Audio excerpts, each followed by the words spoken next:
पत्ती है जिसको मैं बोल रहा हूँ साथियों, झंडा पट्टी निकलने के बाद ये देख पा रहे होंगे आप, ये सिंगल जो पत्ती है इसकी आप हाइट देखिए कितनी है, लगभग 1.5 फीट की साथियों ये जो झंडा पत्ती निकली है गेहूँ की फसल के अंदर। अब यही पत्ती काम करेगी इसके अंदर भोजन बना के। नमस्कार मेरे सभी किसान साथियों को, मैं आपका भाई युवा किसान स्वागत करता हूं आज एक नई वीडियो नई जानकारी के साथ आपके अपने फार्मिंग चॉइस रहे चैनल पर। अगर वीडियो पसंद आए तो साथियों लाइक करना ना भूलें। बाकी आज साथियों बात करेंगे गेहूं की फसल के अंदर जब झंडा पत्ती निकल जाती है तो उसके बाद हमें क्या जो अवश्य काम करने चाहिए जिससे हमारा उत्पादन कम से कम 30% बढ़ जाए। गारंटी के साथ 30% बढ़ने की साथियों उम्मीद होती है, पर आप ये काम सही समय पर और सही तरीके से कर लें तो 30 से भी अधिक जो उत्पादन है गेहूं की फसल से वो लिया जाता है। चलते हैं और देखते हैं कैसी स्थिति में हमें स्प्रे जो गेहूं की फसल में करना है झंडा पत्ती निकलने के बाद। जैसे ये मैंने बताया, ये गेहूं आप देख पा रहे हैं वीडियो के अंदर। तो साथियों होता क्या है, जब हमारी फसल के अंदर ये झंडा पत्ती निकलने लगती है, लगभग जब 80 से 85-90 दिन के बीच में हमारी गेहूं की फसल होती है, तो हमें किन चीज़ों का ध्यान रखना चाहिए और किस स्प्रे का हमें इस्तेमाल करना चाहिए लास्ट बार, जिससे हमारी गेहूं का उत्पादन बहुत ही अच्छा निकले और अच्छी तरह से वो फसल हमारी चले। और एक जो मेन चीज़ जो किसान साथियों को ध्यान रखनी चाहिए, जो सबसे ज़्यादा समस्याएं आती हैं फसल ढहने की, उसका भी पहले हम अगर ध्यान रख लें तो फसल ढहने की जो समस्या है गेहूं की वो भी देखने नहीं मिलेगी। जैसे ये आप देख पा रहे हैं, मैं थोड़ा सा लाइव दिखाना चाह रहा हूँ। ये देखिए साथियों, ये देखिए आप ये ट्रिलिंग इसकी पूरी हो चुकी है। बाकी ये देख पा रहे होंगे आप, यहाँ पर ये इंटरनोड बन गई है इसकी, ये एक नोड बन गई है और ये पूरी इंटरनोड होती है नीचे से ऊपर तक। ये ट्रिलिंग भी है पौधे में अभी। तो अभी क्या किया है हमने, ये जो पौधे हैं इनको नाइट्रोजन दिया है और NPK 05234 दिया है, जिससे इनकी बढ़वार एक समान हो जाए। और ये बढ़वार होने के बाद एक अच्छी ट्रिलिंग के साथ एक अच्छी बाली इनके अंदर बन के निकले। तो अब हमें करना क्या है, पहले तो जैसे मैंने स्थिति बताई आप अपने खेत के अंदर आके देख सकते हैं। इस तरीके से आपको देख लेना है पूरे ही खेत को पहले आके। फिर क्या काम करना है आपको साथियों, ये मैं थोड़ी सी पहचान दिखाना चाहूँगा वीडियो के अंदर कि किस तरीके से जब बाल बनने की अवस्था होती है तो किस तरीके से पौधा जो है वो हो जाता है। ये आप देखिए, ये देख सकते हैं इस तरीके से पौधा हो जाता है। और ये देख पा रहे हैं आप, ये देखिए ये यहाँ पर मोटा हो के थोड़ा सा और पौधा इस तरीके से चलने लगता है। ये देख पा रहे हैं आप। और जो झंडा पत्ती है जिसको मैं बोल रहा हूँ साथियों, झंडा पट्टी निकलने के बाद ये देख पा रहे होंगे आप, ये सिंगल जो पत्ती है इसकी आप हाइट देखिए कितनी है, लगभग 1.5 फीट की साथियों ये जो झंडा पत्ती निकली है गेहूं की फसल के अंदर। अब यही पत्ती काम करेगी इसके अंदर भोजन बना के दाना बनाने का, बालिया बनाने का खेत के अंदर।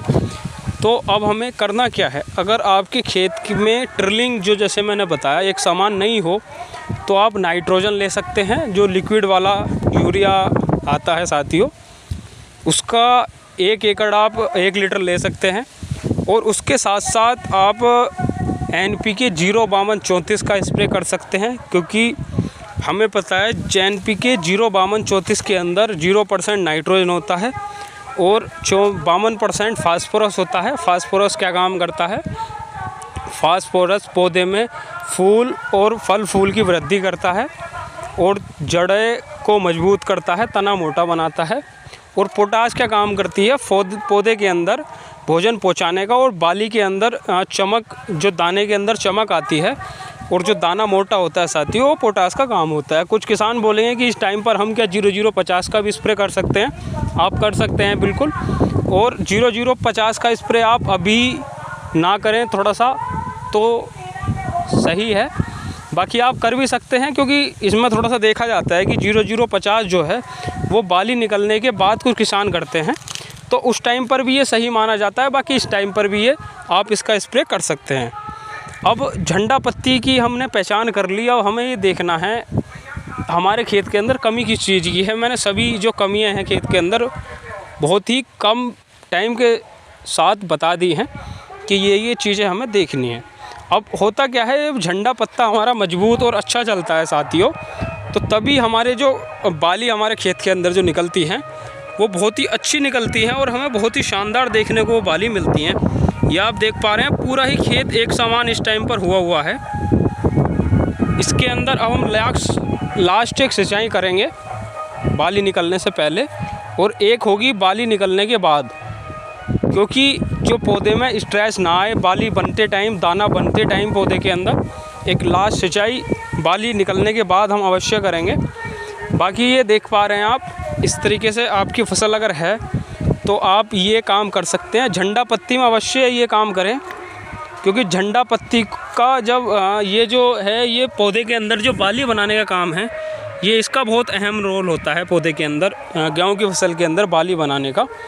बाकी स्प्रे में आप ले सकते हैं, अगर लेना चाहें तो बोरोन भी ले सकते हैं आप, और NPK 05234 और उसके साथ नाइट्रोजन भी ले सकते हैं।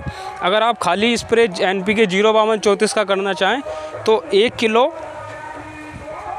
250 लीटर पानी में मिला के आप स्प्रे कर सकते हैं। उसके साथ बोरोन ले सकते हैं 200 ग्राम। बाकी अगर आपके खेत के अंदर पीलापन दिख रहा हो जो नाइट्रोजन की वजह से ना आया हो, तो आप जिंक भी ले सकते हैं। इस टाइम पर चिलिटेड वाली जिंक आती है 12% के अंदर, इसका आप स्प्रे कर दें। जो कमियां हैं वो आप खेत के अंदर ख़त्म हो जाएंगी। और गारंटेड साथियों मैं कहता हूं अनुभव से अपने कि आपके खेत का 30% जो प्रोडक्शन है वो बढ़ जाएगा। इस तरीके से आप अगर काम करते हैं अपनी गेहूं की फसल के अंदर, जो ज़रूरत है उसको दे देते हैं तो पौधे को। बाकी आप ये काम साथियों ज़रूर कर लीजिए जो मैंने बताया। बाकी अगर आपकी फसल हष्ट-पुष्ट चल रही हो तो आप किसी भी चीज़ का इस्तेमाल ना करना चाहें तो कोई परेशानी नहीं है। बाकी 30% उत्पादन बढ़ने वाली समस्या जो है वो भी आपको नहीं देखने मिलेगी जो इन कामों को नहीं करेगा, क्योंकि जिस खेत के अंदर पहले से ही वो सब चीज़ें सही हैं तो उसका उत्पादन तो आगे चल के भविष्य में अच्छा ही देखने को मिलेगा। बाकी साथियों वीडियो कैसी लगी, जानकारी कैसी लगी, कृपया कमेंट कर ज़रूर बताएं।